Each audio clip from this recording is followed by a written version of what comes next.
Ala inna lillahi ma fis samawati wa ma fil ardh. Ketahuilah bahwa sesungguhnya apa yang ada di langit, apa yang ada di bumi ini milik Allah. Kita nggak punya apa-apa, kita hanya dititipi.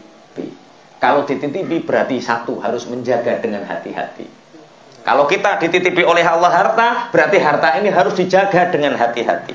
Artinya pergunakan untuk kebaikan, jangan sampai untuk kemungkaran dan kemaksiatan. Kalau dititipi ilmu, hati-hati dengan ilmu itu. Tasarufkan dengan baik, sebarkan dengan baik. Jangan digunakan untuk sesuatu yang tidak berguna. Kalau dititipi kendaraan, kalau dititipi Masya Allah, semua apa yang kita hari ini dititipi oleh Allah, itu nanti ada hisabnya. Ditanya semua. Nggak bisa lepas, ditanya semua. Makanya yang hari ini mungkin jatuh karena itu pandemi dan sebagainya, itu mungkin cara Allah untuk menghabiskan harta kita dan memasukkan kita ke dalam rahmat yang lebih besar. Cuma kadang-kadang kita nggak tahu. Makanya orang miskin itu cepat masuk surganya karena pertanyaannya hanya satu.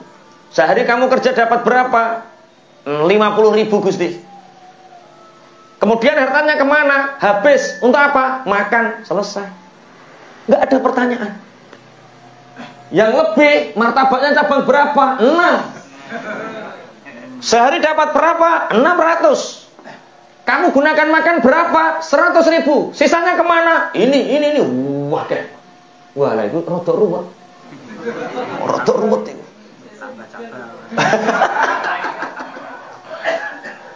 Gini Gusti, daripada harta itu dimiliki orang-orang fasik, lebih baik kan dimiliki orang-orang soleh. Jadi kan gunanya jelas. Beli mobil ya tak buat ngusungi orang ngaji, tak buat nyumbang pondok, tak buat nyumbang masjid untuk bantu orang fakir miskin.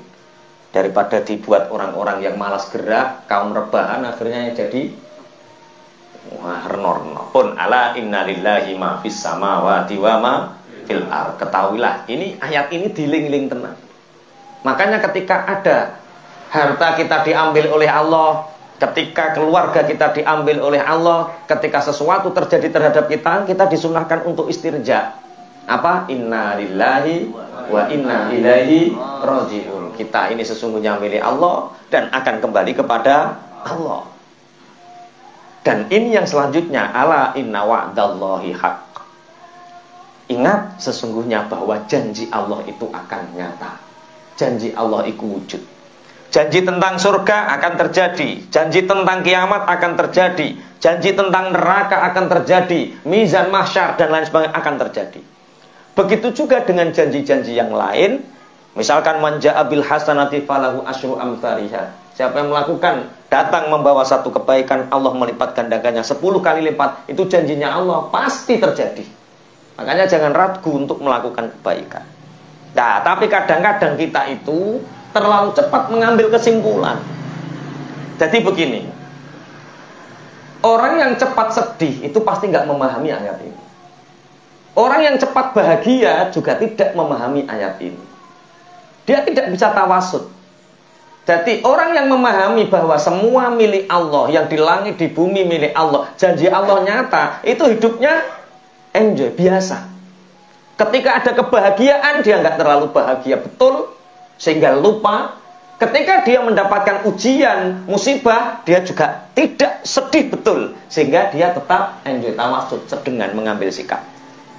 Mana Kak Budi ku mbok wis tahu cerita mbok Kak Budi. Tapi ini di beberapa riwayat. Kalau kita terjadi sesuatu terhadap diri kita, itu kita harus tawakuf dulu, jangan cepat mengambil sikap. Ketika sesuatu terjadi kepada kita untuk membuat kita sedih, jangan terlalu sedih. Jangan-jangan setelah kesedihan ini akan ada kebahagiaan besok.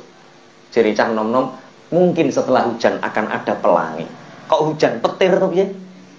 Wong-wong oh badai. Iya, anggap ujian itu badai. Mungkin setelah badai ini akan ada pelangi. Itu hikmah. Ada seorang petani itu punya piaraan. Tapi piaraannya rada aneh.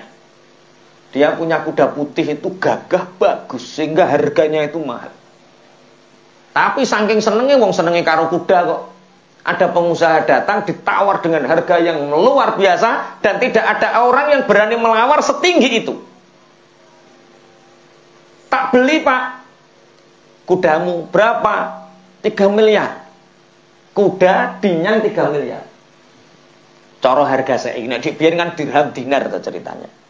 Itu cira-cira sampean sing dadi petani kira-kira mbok kasihkan apa tidak? Ya moto duwiten. Dia menggantungkan kebahagiaan dengan duit ini. Bagi petani ini tidak.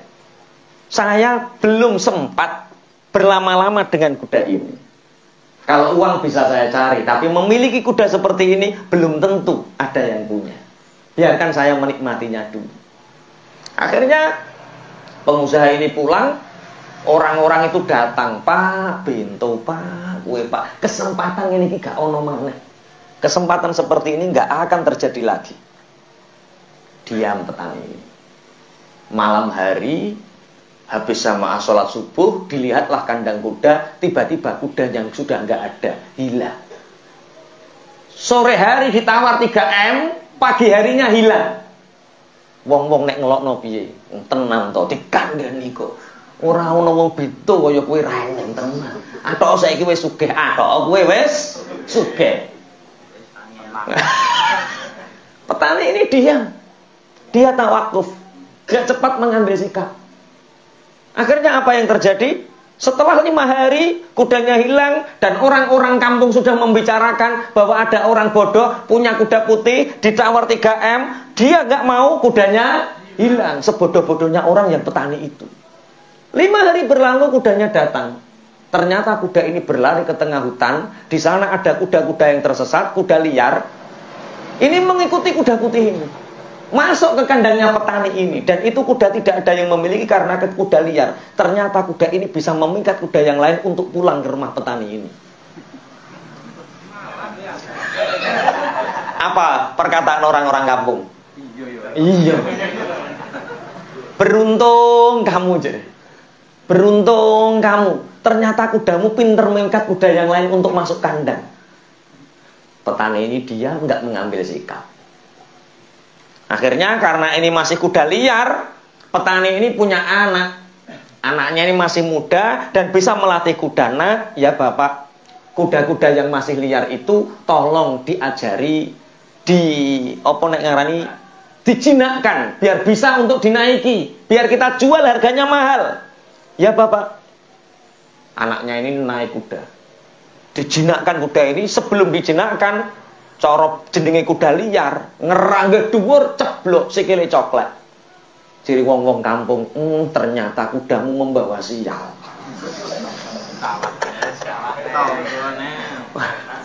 Semua orang, iya ciri, penak sing maedo ya. Ya, ternyata kuda itu tidak membawa keberuntungan, tapi membawa kesialan. Petani ini diam, tidak mengambil sikap. Saat itu di negara Mesir terjadi peperangan. Semua anak yang di usia 18 tahun ke atas sampai usia 40 wajib ikut pelatihan militer dan di medan perang, dan bisa kembali atau tidak wallahu a'lam. Wajib mengikuti undang-undang kesultanan. Semua anak-anak muda di kampung itu dibawa oleh pemerintah untuk ikut perang. Yang tersisa anaknya petani karena kakinya patah. Apa kata orang kampung?